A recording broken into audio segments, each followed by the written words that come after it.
Oi, amigas! Olá, amigos! Tudo bom com vocês?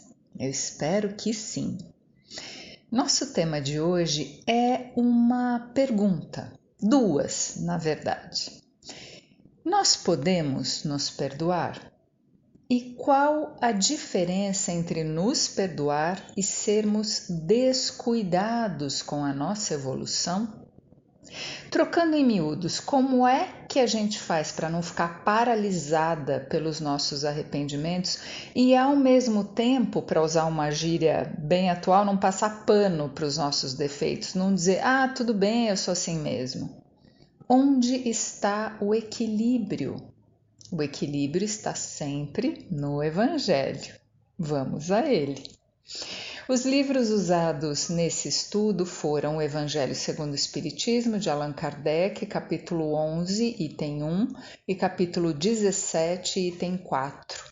O livro Pensamento e Vida, psicografia de Chico Xavier, autoria de Emmanuel, capítulo 22. O Livro dos Espíritos, de Allan Kardec, pergunta 919, e O Caminho Espírita, psicografia de Chico Xavier, por autores diversos, mensagem 67, de Emmanuel. Vamos lá? Jesus nos ensinou a amar a Deus sobre todas as coisas e o próximo como a nós mesmos. Isso significa que devemos aprender a nos amar ao mesmo tempo em que vamos também aprendendo a amar o próximo. São coisas que acontecem ao mesmo tempo. Senão, a pessoa egoísta vai pensar: eu por enquanto estou cuidando de me amar, tá? Aí amar o próximo eu faço na próxima encarnação. Não, é ao mesmo tempo. E atenção, amor por nós não tem nada a ver com egoísmo ou com orgulho. Caso contrário, Jesus não teria recomendado isso, né? Quem ama a si mesmo, cuida da sua saúde, reserva um tempo todos os dias para suas reflexões, suas orações, se esforça por melhorar, não desanima quando erra. Quem ama a si mesmo escolhe fazer o bem mesmo quando ainda deseja fazer o mal. Escolhe o melhor caminho, mesmo que seja muito difícil fazer essa escolha todos os dias. E é muito difícil. O que diz o Evangelho no capítulo 17, item 4? Reconhece-se o verdadeiro espírita pela sua transformação moral e pelos esforços que faz para dominar suas más inclinações. Então, amar a si mesmo é se esforçar por seguir o Evangelho, caindo, levantando, tentando de novo, mas sem se culpar quando erra. Bom, estamos falando da máxima amar o próximo como a si mesmo. E o perdão? O perdão faz parte do amor? Opa! Se faz, faz sim. Quem ama profundamente, perdoa. E se a gente tende a aprender a amar o próximo ao mesmo tempo que aprende a se amar, a gente também tende a aprender a perdoar o próximo ao mesmo tempo em que aprendemos a nos perdoar. Porque se o perdão faz parte do amor, e faz, eu não posso me amar se eu não me perdoar. Mais ainda, eu sequer consigo progredir se eu não me perdoar. Se a gente não se perdoa, a gente fica soterrada pela culpa, paralisada e não faz o que precisa ser feito. Imagina se Paulo de Tarso, ao ver Jesus na estrada de Damasco, tivesse dito: eu não me perdoo por ter perseguido cristãos, eu não me perdoo por ter organizado a morte de Estevão, eu não me perdoo por ter machucado o coração da minha amada Abigail, por isso eu não vou abraçar a doutrina do Cristo, porque eu não me perdoo. Se ele tivesse agido assim, ele teria feito tudo o que ele fez após a experiência na estrada de Damasco? Não, porque ele ficaria parado no poço da culpa. Qual a atitude dele ao perceber seu erro? Ele imediatamente reconhece Jesus como o Messias e diz: Senhor, que queres que eu faça? Nós não teríamos o cristianismo como conhecemos hoje se não fosse o trabalho de Paulo, um trabalho que começou por ele se perdoar. Mudando de pato para ganso, mas continuando no tema, vamos analisar a palavra perdoar.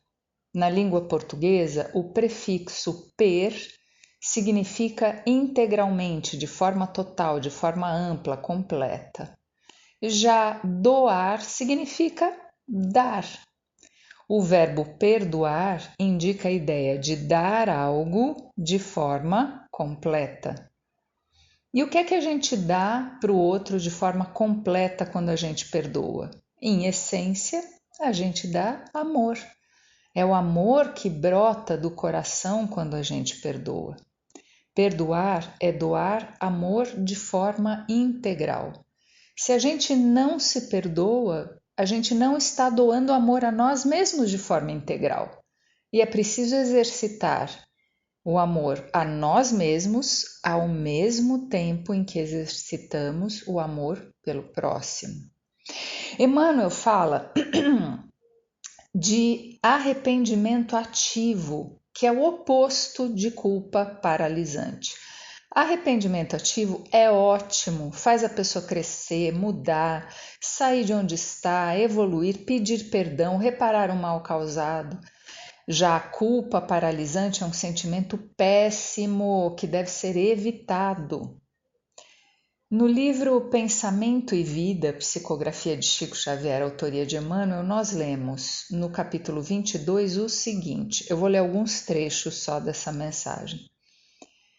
A culpa é descida, mas a caridade é soerguimento.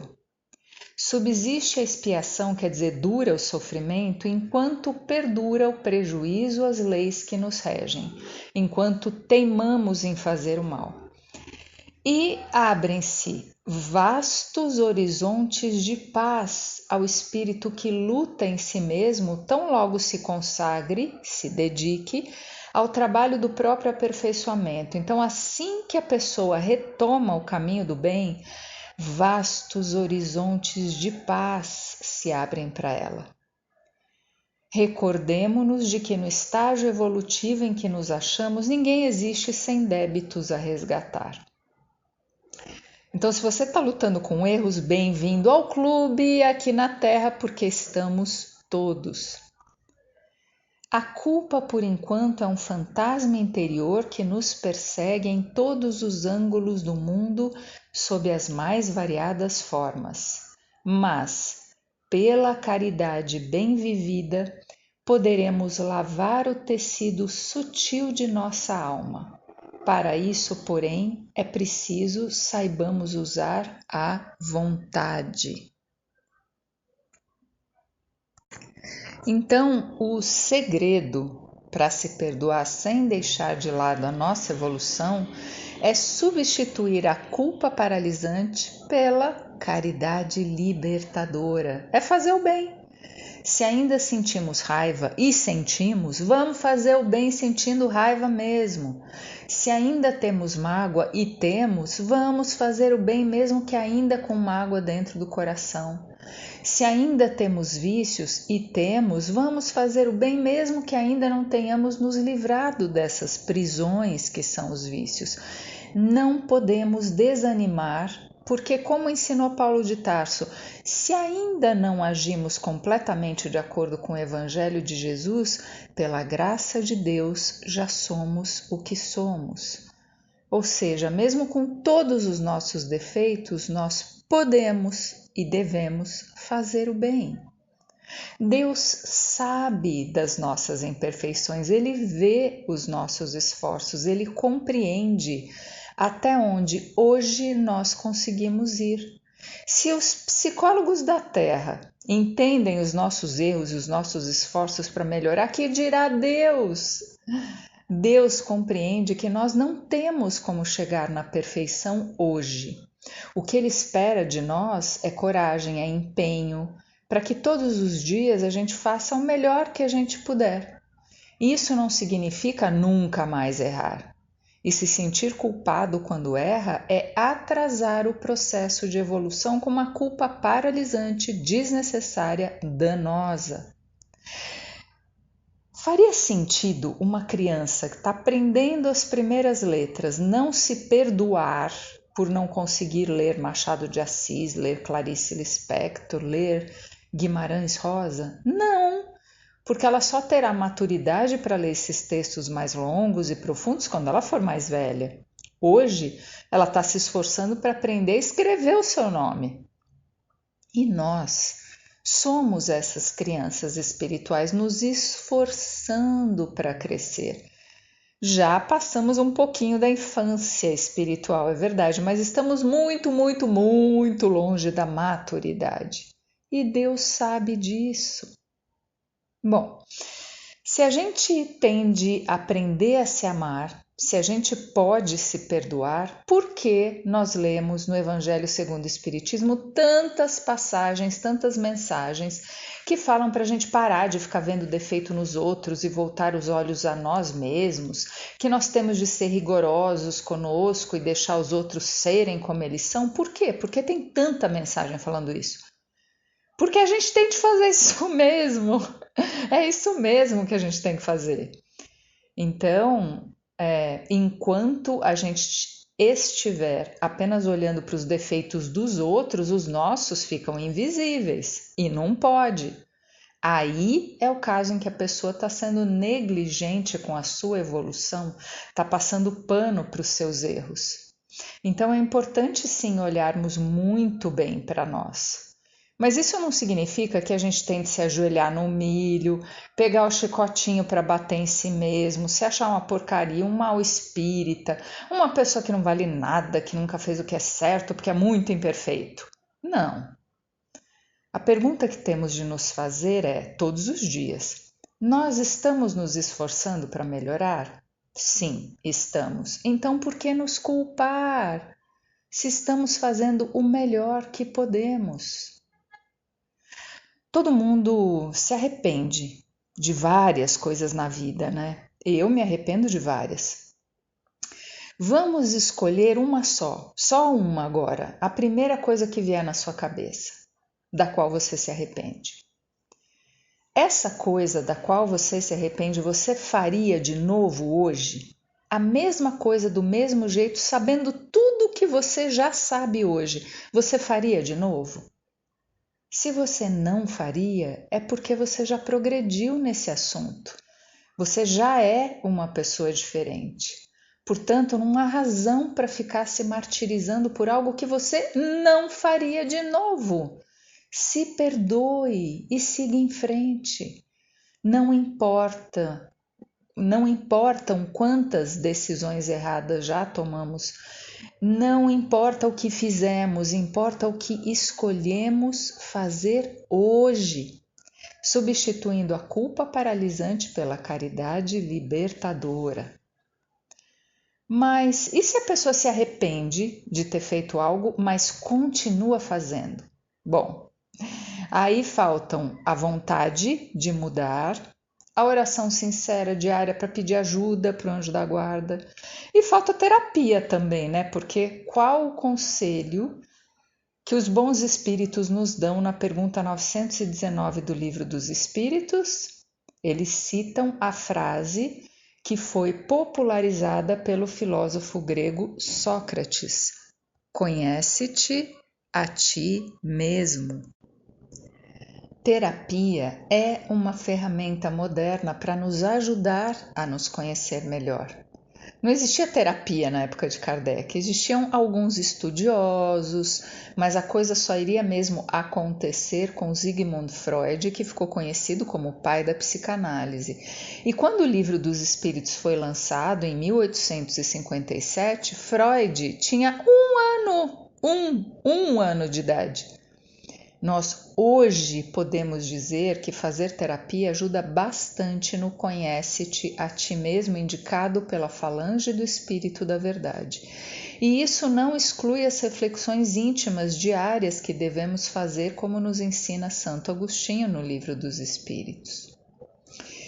No livro Caminho Espírita, Psicografia de Chico, por autores diversos, tem uma mensagem, que é 67, que se chama Em Nós, que é de autoria do Emmanuel, que diz assim: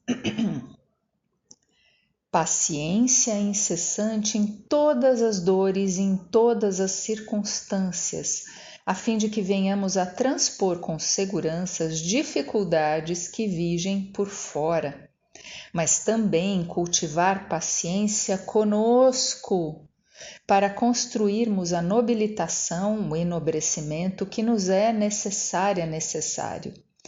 Com isso, não queremos dizer que devamos acalentar as nossas fraquezas ou aplaudir as próprias faltas, mas sim que não nos cabe interromper a edificação no mundo íntimo quando surjam falhas em nós, no serviço do bem que nos toca fazer.